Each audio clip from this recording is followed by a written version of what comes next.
The question is, who will be the next Thanos-level villain for the MCU?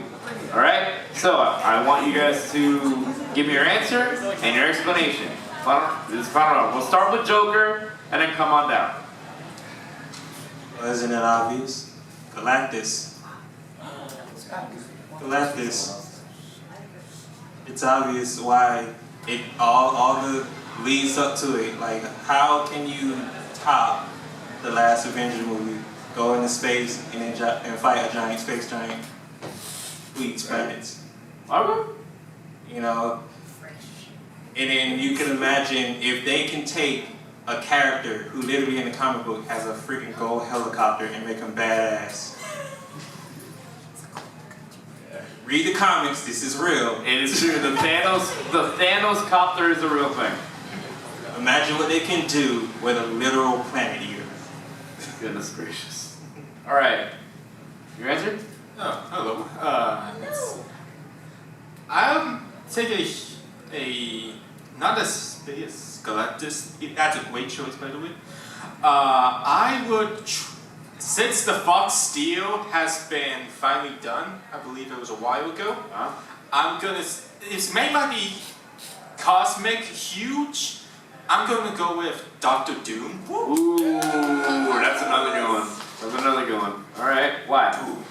It's because, okay, Dr. Doom is obviously it's been focused too much as a Fantastic Four villain, even though in Really too later comics or even different adaptations like video games or TV, he could be much greater than that.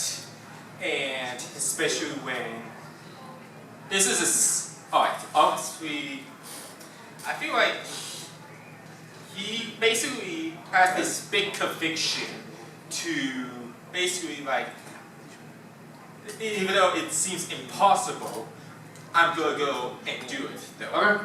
Alright. And then finally? I'd have to say Mephisto. Ooh. Because like not only is he basically the devil in the Marvel universe, he also has this power to change reality based on the wishes of others, but with unintentional consequences. You can think of so many different ways that this could like basically affect the status quo of the entire MCU. I like it. I like it. I like it. Yeah, that was great. Alright, so we heard the answer, we heard the reason. Now, time for the debate. I want you guys, like your villains, to freaking destroy each other. Cause another snapture, if you will. So, I want you guys to explain to me why your character deserves to be the next Thanos, quote unquote, the next big villain of the MCU, and why the other two, not a big deal. Alright, first. So, 3 seconds on the clock. No, you guys argue. You interrupt. You fight. You go. 3, 2, 1. So mash it up. So Dr. Doom does not need another movie ever again, ever.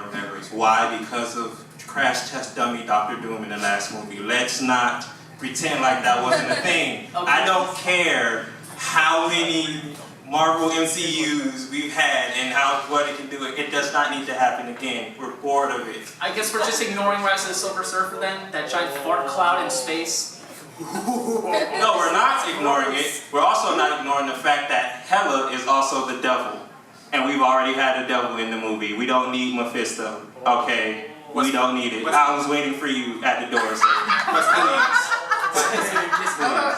Hela is the literal goddess of death. She's sacred. All she does is fight people. But she's Satan. Satan. People. And wasn't that fight with Hela so cool, right? Do we need another one? No, we don't. I figured since the Fox merger is done, I feel like hopefully Dr. Doom will get a proper treatment, especially since they need to fix X-Men before they work with Fantastic Four.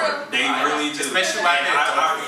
I'd much rather them say, you know what, Dark Phoenix was crap. Let's try and do that again. We'll work on Fantastic Four and shoveling that crap later. But it's freaking. Not to mention, I don't think it well, Oh, that Dr. Doom has actually defied the logic. You know, his mother actually was confined to defy logic. It's a And- freaking planet eater. This guy goes from galaxy to, he literally had his origin story is literally, I existed before the Big Bang, and now I exist after the Big Bang, and every solar system, galaxy, and planet, I will eat it, and every citizen on it. It's like Ego, if Ego was more evil, and who doesn't like that? I know I want to see that. He fights Ego.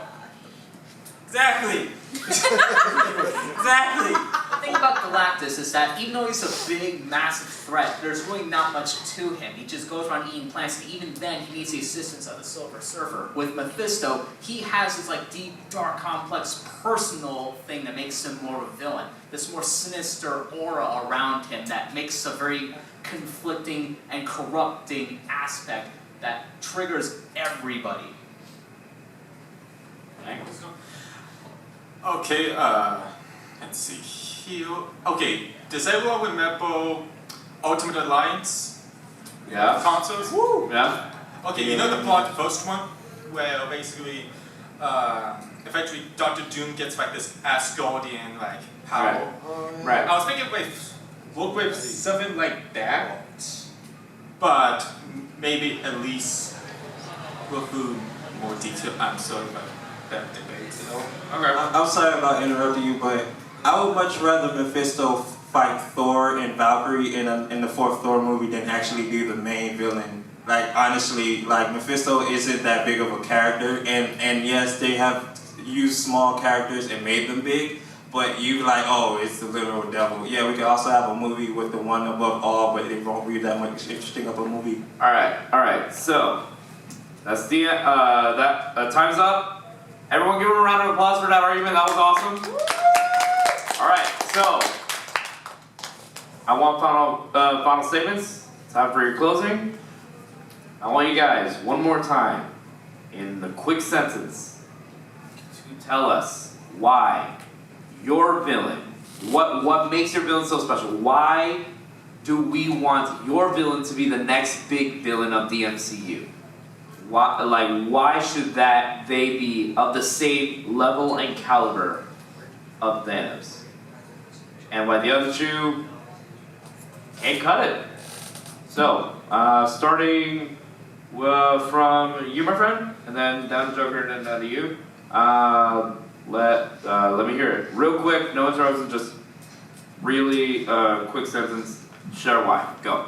Yeah, it would be called Dr. Doom.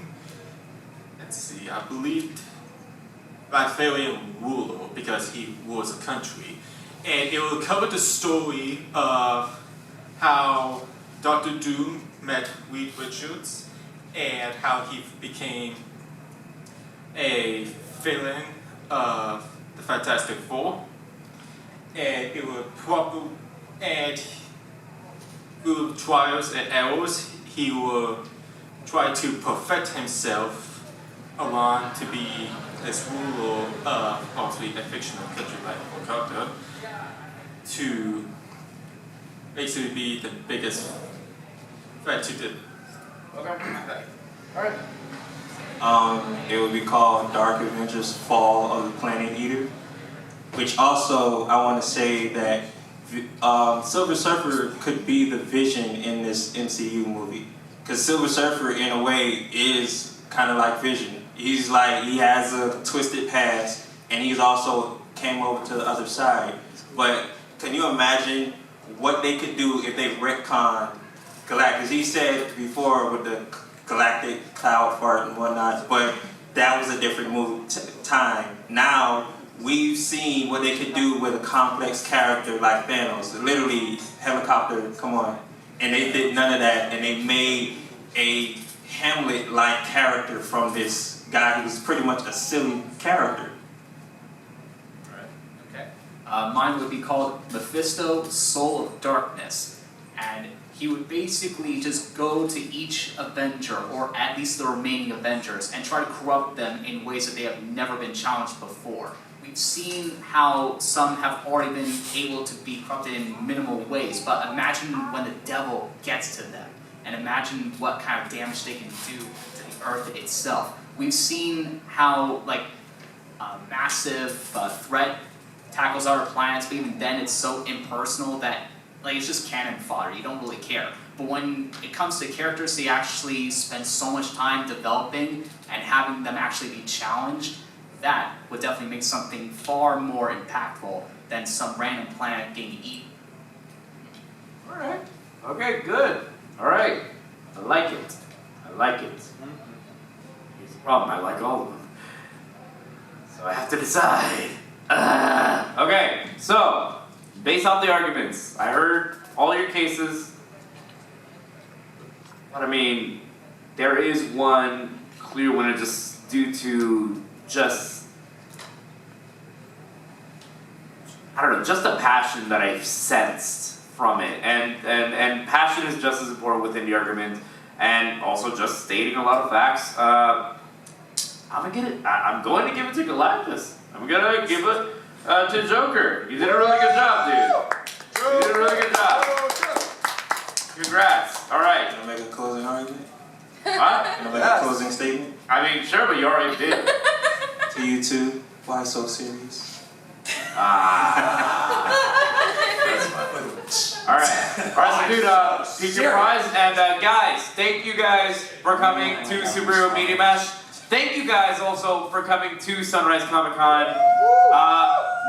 Please make sure to check out our channel, Random Ramblings Productions, in order to see the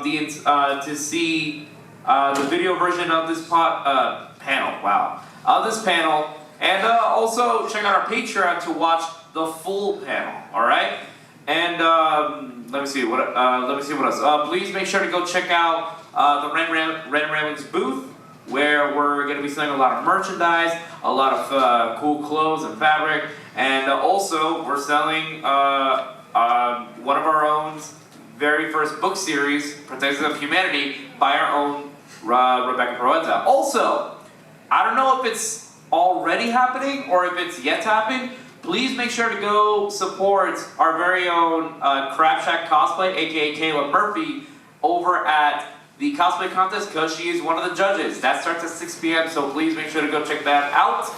And with that in mind, I will see you guys later. Have a fantastic day. I love you, Sunrise Comic Con, and I can't wait for next year.